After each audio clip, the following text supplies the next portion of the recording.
Welcome back to Mindful Morsels, where we help young professionals do more with less. So today we're going to have the same guest that we had last time, unless I upload a different podcast episode. But as you guys might remember, Daania Tahir graced us with her presence a few podcast episodes ago, where we talked about entertainment and AI and what the future had in store for entertainment. We're not experts. We're just people who are generally in the entertainment and creativity space. So we deserve a voice too. And we wanted to voice that with our super important opinions. Of course, I'm exaggerating. I think our opinions were important enough that a few hundred people watched. And we even got a dislike, which means you're actually making an impact. And it's not just your friends and family supporting you, even though that is, of course, appreciated every time. So I figured, why not we do part two?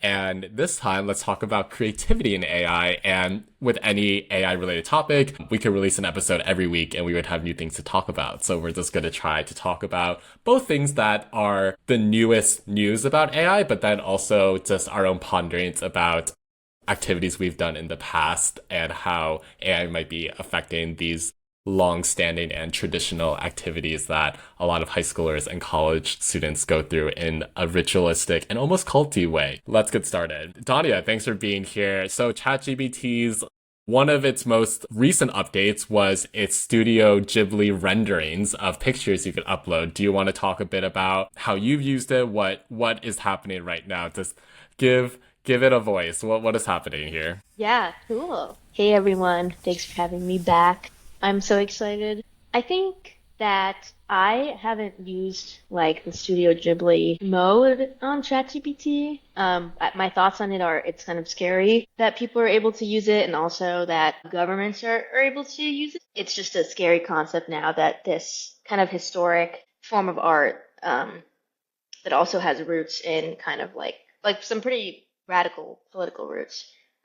Is just now easily made by AI and can be used by people who like don't understand the roots of this art or the process of this art and the beauty of the art, because the beauty of the art is the creation of the art and not like the final product. And I think that's really true with Studio Ghibli and the way that it's made and the reason that it was created. And I mean, on the other side of things, there's also the, climate impact that this is having on, you have, I think Sam Altman tweeted something that was like the servers are literally melting right now. Yeah, because and they had to stop like letting users just unlimitedly use Studio Ghibli because of the frequency of it. Yeah, and they gained like 5 million users in just a day, I think. I forgot the exact stats. So it's just like this overload, and it's like, how is this gonna be sustained? Who's gonna sustain it, and like what's gonna sustain it? Yeah. That's one end.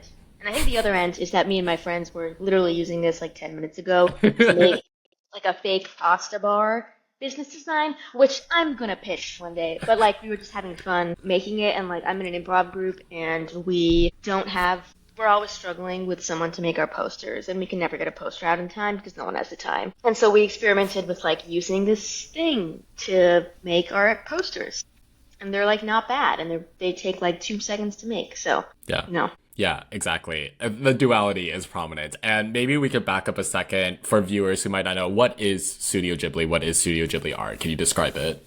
Yeah, I am not an expert on this, as we've discussed, but my understanding of it is that it's an animated art form. It was made by...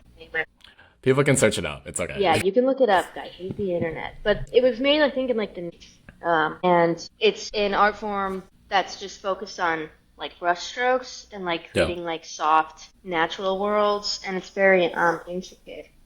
And the stories are often about going against like oppressed powers, and like they are for children often, but like people of all ages enjoy it. But they're these like kind of underlying like slight radical themes inside of almost all of the stories that are created by Studio Ghibli. And it's oftentimes people like compare it to, say it's the antithesis of Disney, because it's like Disney's kind of seen as a very corporate entertainment world now, and like Disney animation is seen as kind of, I don't know, like not authentic. At least that's what I've heard. If you're listening, Disney, you can still hire me if you want.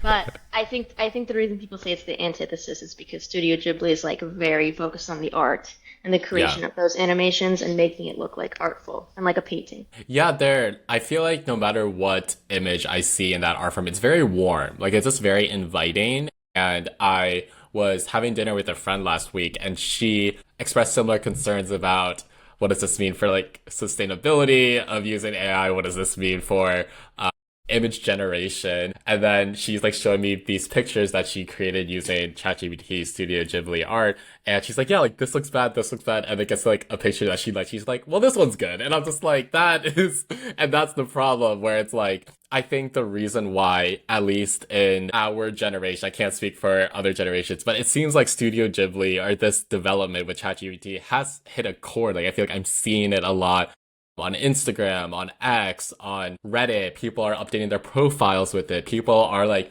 recapping entire summers of their pictures using this. It feels different. It feels different from even like we can all admit that AI created images have gotten a lot better. Like obviously I think there are still some things that differentiate an AI created image from human, but those differences I think are gonna continue to melt away. But for some reason, it just feels like this has captured at least our generation culturally for now, given like our 5 second attention span in a different way. Would you agree or disagree with that? Like, what are your thoughts? Yeah, I think I totally agree, and I think we can even go back to before the image generation, like just the existence of ChatGPT.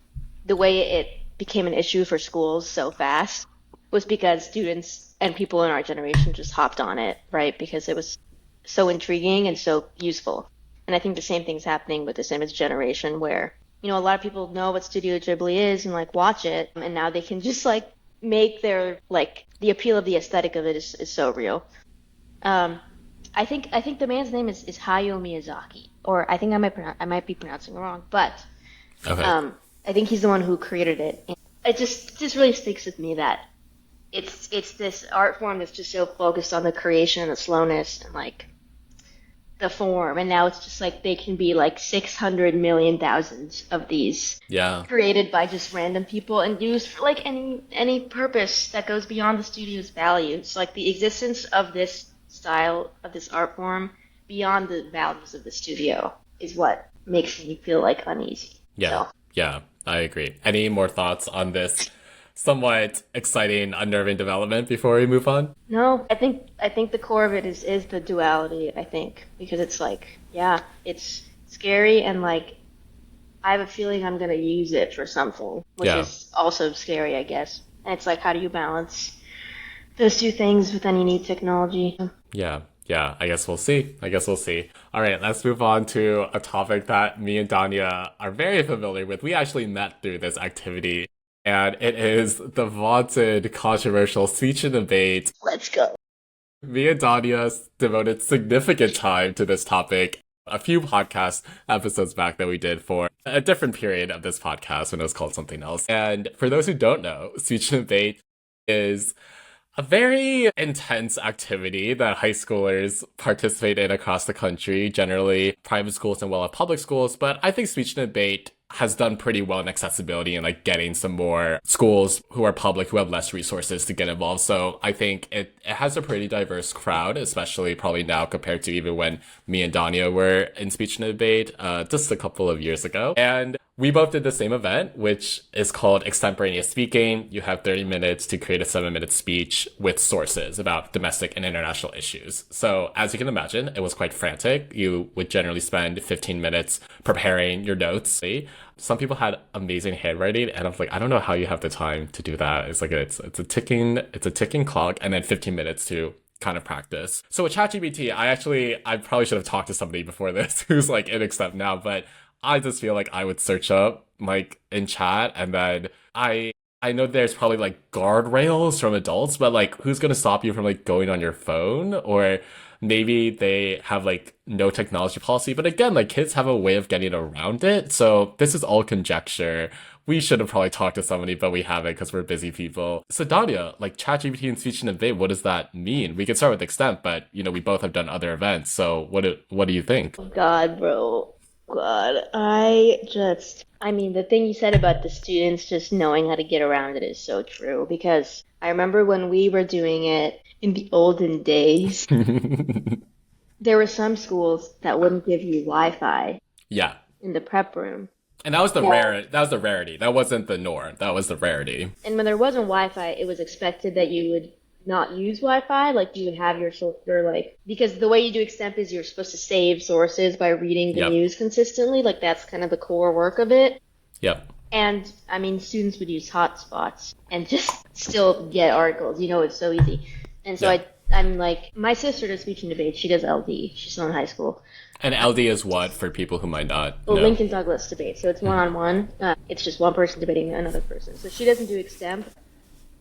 I'm like, based on what she's told me just about that event and the school, I'm 100% sure people are using ChatGPT in the prep room. I mean, I would like, Yeah. you have 30 minutes. I mean, you're already like looking for all the resources you can Yep. and like are desperate. And so being able to not only just like get the question answered for you and like get the sources, but also like have a speech is just yeah. My guess is that okay, I have two guesses. I think there's some amateurs who will just put the question in, click go, and then like try and memorize that speech. The real experts will like put the question in and like take the 3 points and like edit them and then like put in some like fake sources and then like extemporaneously give that speech. Hmm.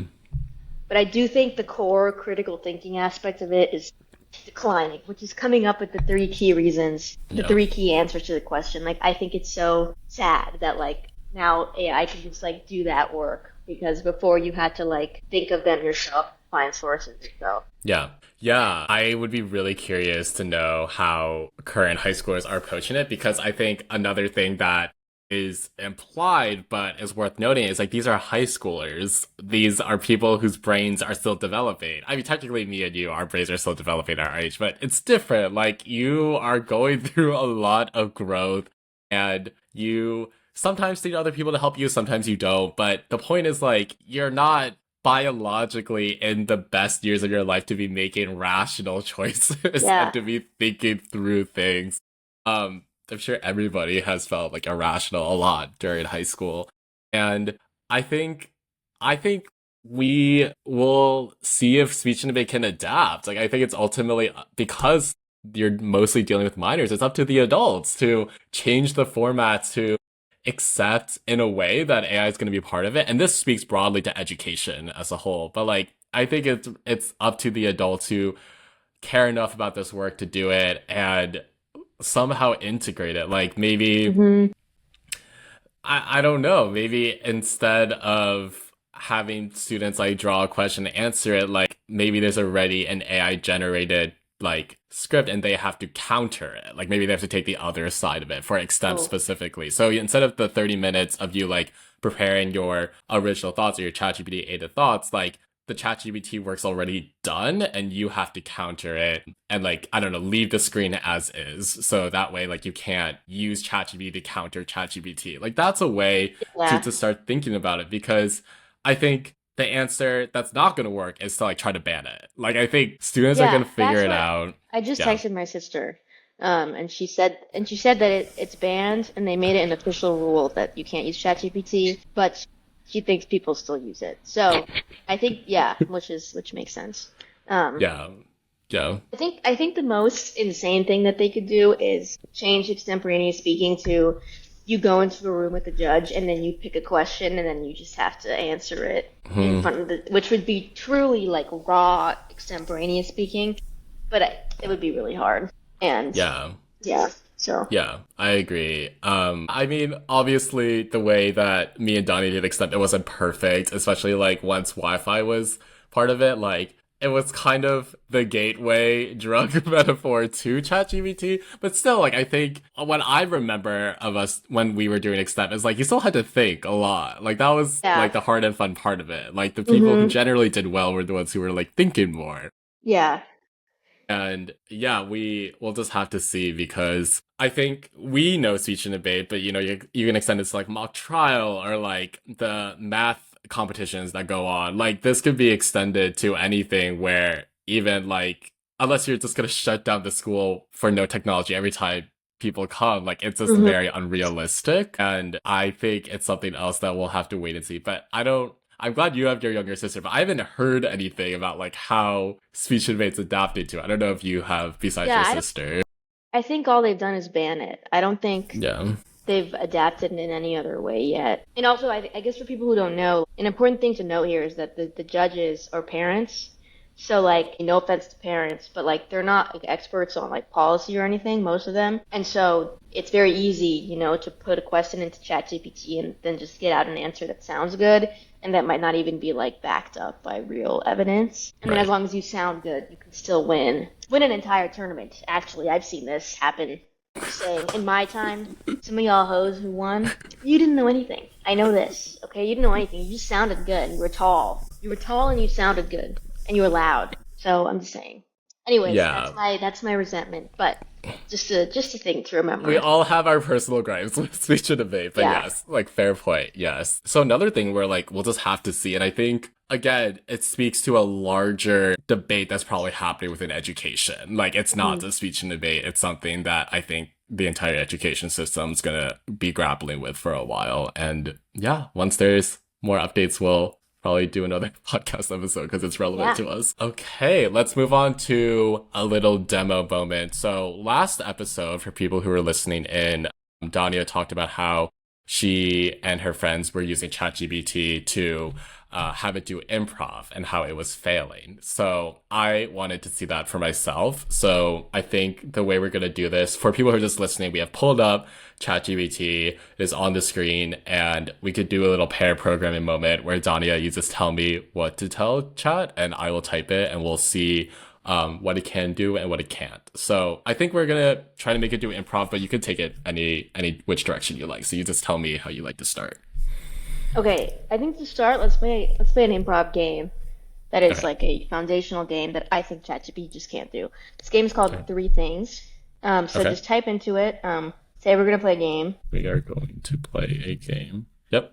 I'm going to ask you a question, I'm going to ask you a question. Yep. and you're going to say three things that answer this question. Three things that answer this question. Okay. The answers don't have to be right, Don't comma. They should be spontaneous and the first thing you think of. Okay. Yeah, send that. Okay. All right. So it's Oh, got it. Hit me with the first question. Is that what the different fuck? than what you expected? Yeah, that fire is kind of weird. Okay. So let's say three things that you can brush your hair with. Three things that you can brush your hair with. And I'm going to read out chat's responses as well, just so people who are listening can hear it. Three things that you can brush your hair with. And then send. Yeah.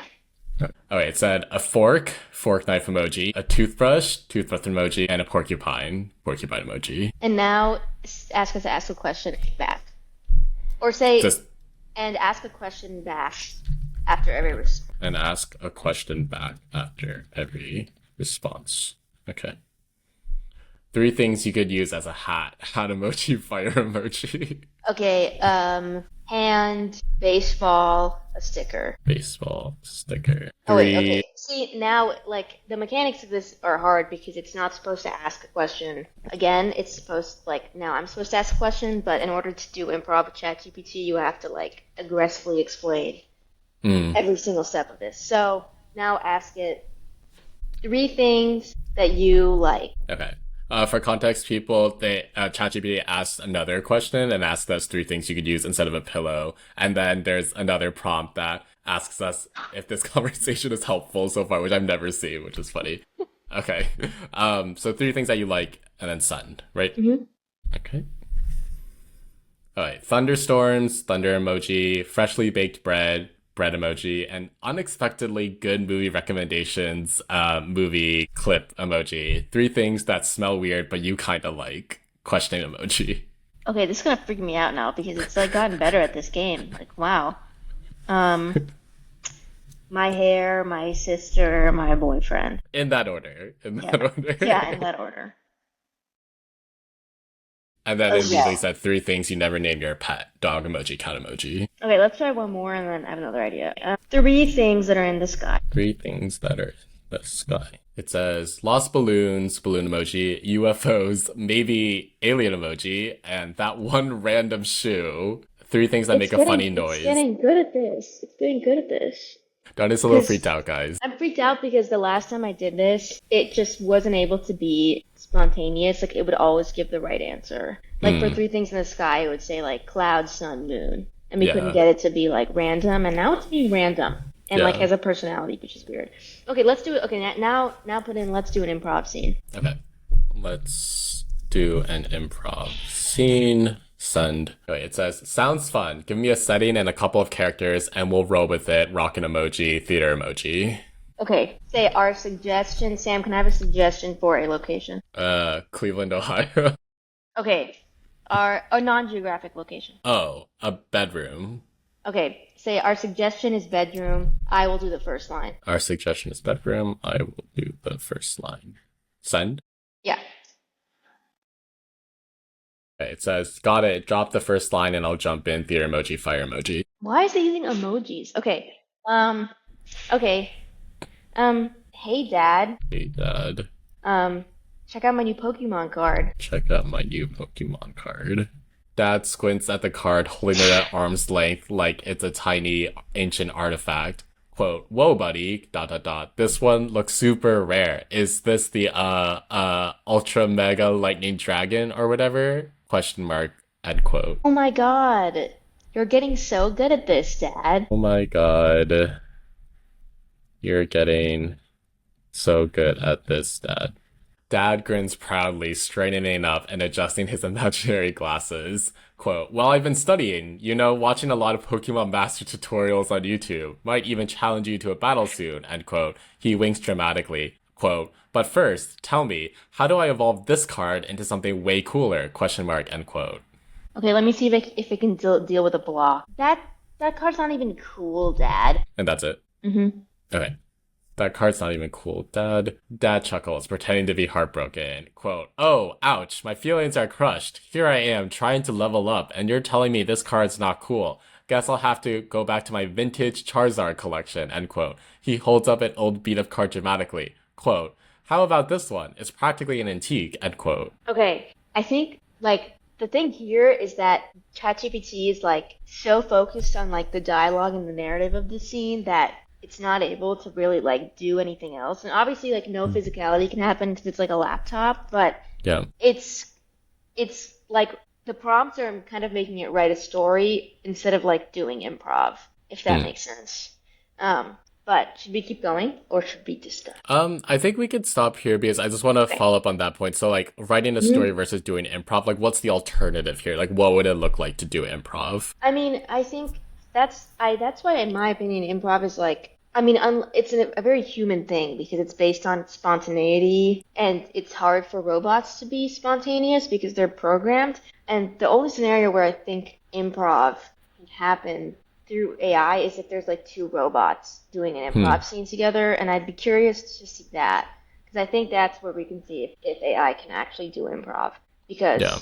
the physicality is important. Also, I think a lot of improv, I think like the way that it's writing, like how the dad looks, and like the way that the dialogue is very long, it's like not really realistic to an improv scene because in improv it's often a very quick dialogue Hmm. and like you're kind of bantering back and forth. You're like, and that doesn't really exist here because yeah. Also that go down a little bit. Yeah, like it's like just writing dialogue that the dad would say. It's not really like doing an improv scene with me because it like I don't know if it has been taught how to do improv. You know? Yeah. Yeah. Yeah, I definitely think that improv does feel quite humanistic in the way it's done because it requires, in many ways, like the only way it can work is if the two humans or more are like in sync at a human level. It's not like, and now you say this, or and Mm-hmm. now you're gonna do this. And I agree. I think it would require like two GPTs talking to each other to get that weird spontaneity. They would probably like crash out at some point as well in their current Mm-hmm. models. But yeah, I think it's something that's worth keeping an eye on as well because I think I think you point out a good point of just like this does feel quite humanistic, but if ChatGPT and other AI tools, if the point is to get as close to human like as possible, one has to think, well, maybe at some point, I don't know if it can ever get to the level of imperfection that I think some of the best Mm-hmm. improv has, but it could probably get to like a perfection level of improv. But that's not the best improv, in my opinion. Yeah, yeah, that's Yeah. true because a lot of improv is based on imperfection, and it's hard to get an AI to not be perfect. Yeah. And I mean, even already, like when we were playing Three Things, like I said, it's already gotten You so were much better. impressed. You were taken aback. Yeah, like things that smell good but you kind of like is totally something that I would say spontaneously. And like Yeah. I just I'm surprised at how because like the last time I did this maybe was like a year ago or was it like six Mm, months ago. sure. Like it's scaring me that it's gotten better at this game. Yeah. And yeah, it's kind of freaky. Yeah. Well, we'll let everyone sit with that and see how they feel Mhm. about that. I think a lot of what we've talked about today is like mixed bag, and that's, I think, just how it's going to be with AI Yeah. progress as it continues. So, to end on a somewhat lighter note, let's talk about non-ChatGPT tools we use for more fun or effective ways. So, Dania, you were telling me about using AI for emojis. Talk about that. Oh yeah. Again, I don't know how much I am under the assumption that there's probably someone being harmed by the creation of this, but I just don't know. Again, we're not experts, but I've Yeah. been using I updated my laptop and my phone, and now you can use AI to create emojis. Like you can And type this is in, Apple specifically, yes, this right? is Apple. Yep. You can type in what you want your emoji to look like, and it'll make it. So like I made myself eating pasta. I made a wolf riding a bike. I made sushi on a bike. I made a wolf smoking. I made a wolf doctor. You can see the theme of the wolves. And it'll like I sent Sam some and like it'll like be cool and like when I send it to my friends like they really like it. They like think it's funny. So it's like fun and like it's like a cool way to just like have fun and like send your friends funny things. So I've been using that. Yeah, and I didn't even blink twice when you sent it to me. Granted, like I think when I was texting you to set this episode up, it was like between a few different tasks, but I was like, I didn't even think about it until you were like, oh, like that emoji I sent you of like a wolf riding a bicycle, like that was create. And I was just like, Yeah. it was so seamless because I feel like, again, this gets to a larger point about the AI art really like making recently some fads where like I'm not even blinking when these things happen. I'm like, oh, that's probably like somewhere deep in the emojis that I just Hmm. haven't found yet. But it's a cool creative point because as you mentioned, like I enjoy them, your friends enjoy them, like other people enjoy them. And it's also something that I think more creative people in that sense will do. Like, not everyone's going to do that. I don't foresee myself doing that in the near future. So it's not, I think it's a cool case of, yes, like it's accessible to everyone, this type of AI, but only people who are like creatively inclined in this way will use it and express Mm, themselves that way, which I think is cool. Like, that's a way to start differentiating, like, even with AI, like you tend to be creative this way with AI, or like this person tends to be yeah. creative this way with that AI. And for me, that's obviously Notion. So Notion's a productivity software that I've been an ambassador for, and I've started hosting a lot of DC events around Notion, doing some cool partnerships.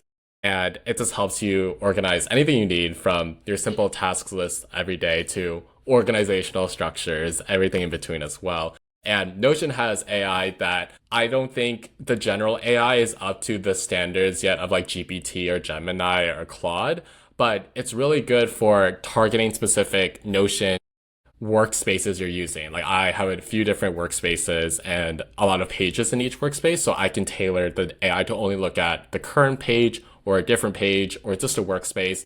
And as I put more information there and I'm building things, I have found that tailored Notion AI to be very effective. And I'm going to do a workshop about it next week. I'll include the link in the description for DC people. And I think that has been like a way that I use AI that I assume you're not using it right now in that way specifically. Yeah. That would be freaky if you were just like, oh yeah, me too. So like I use it the exact same way with Notion. But yeah, I think that gets to a point that, again, it's probably for a future podcast episode, but I think we're at a point where we can see people aren't just using general AI tools in the same way or similar ways. Like we're starting to see it become more infused in the different ways, like even like you and me, like we're creatively different in a lot of ways. So any last thoughts on that? I used ChatGPT yesterday because I had a class at 10:30 a.m. Hmm. Wait, this just looks bad on me. I had a class today at 10:30 a.m. that I didn't even go to. Wait, hold on. I had a class today at 10:30 a.m., okay? And I couldn't figure out what time to wake up. And so I was like, I have a class at 10:30 a.m. It's a 5-minute walk away, and I need to work out and shower before. What time do I wake up? And then it told me what time to wake up, and then I didn't wake up or go to the class. I did work out and shower though. I did work out and shower though, because the self care happened. I did use it for that, and you know what? It probably would have been right if I had done it. So, Yeah. yeah. So we'll see. I think that is going to be the slogan for this episode. You know how, like, do you listen to that podcast by Bowen Yang and Matt Rogers, like Las Culturistas, or do you know of No, it? no. It's this podcast they started, I think, when they were undergrads at NYU, and they've continued on, and now it's on iHeart because they're both big now, obviously. Oh, But cool. it's on iHeart, and they had like Ariana Grande, they've had that type of caliber celebrities like across the board, and each of their like titles for the episodes is just like a very like specific quote. Like for Ariana's episode, it's like, I've been through. That's the I've been quote. through. I've been through. For us, it'll be, we'll see. Like that's all we can say We'll at this see. point. That's the motto. Yeah, I hope people find that helpful. Dadia, thank you as always. You're quickly becoming a recurring guest, and I'm not mad about it. So you literally have a standing invite. You are welcome on whenever we have something to talk about, and I'm always appreciative of your time and your willingness to just like chill in a recorded session. So yeah, I appreciate you. Yeah, of course. Our next topic is going to be different pasta shapes and which sauces go with them. Yeah, so stay tuned. Everyone bring your ideas for that one. I hope you found that conversation as enlightening as I did. I think we covered a lot of ground about what creativity really looks like in this new age of AI and whenever the next age of AI is upon us, which I'm sure is sooner than we think. As always, I appreciate Dania for being on the podcast. If you liked what you're hearing, we are Mindful Morsels on Substack, Spotify, YouTube, Apple Podcasts, wherever you watch or listen your podcasts to your podcast. So make sure you like, subscribe, follow, give us a rating. It always helps attract new listeners. My latest Notion templates will be in the description and also a link to our ChatGPT chat if you're curious about that. I think my next episode will be about my latest Notion template, which is our April template, tracking professional and reading, professional reading and personal reading. Oh, it's been a long day, guys. And I hope you tune into that one because I'll have another guest with me to riff off of and generally make me sound better than if I was just by myself and stumbling over my words here. Until next time, we'll see you then. Take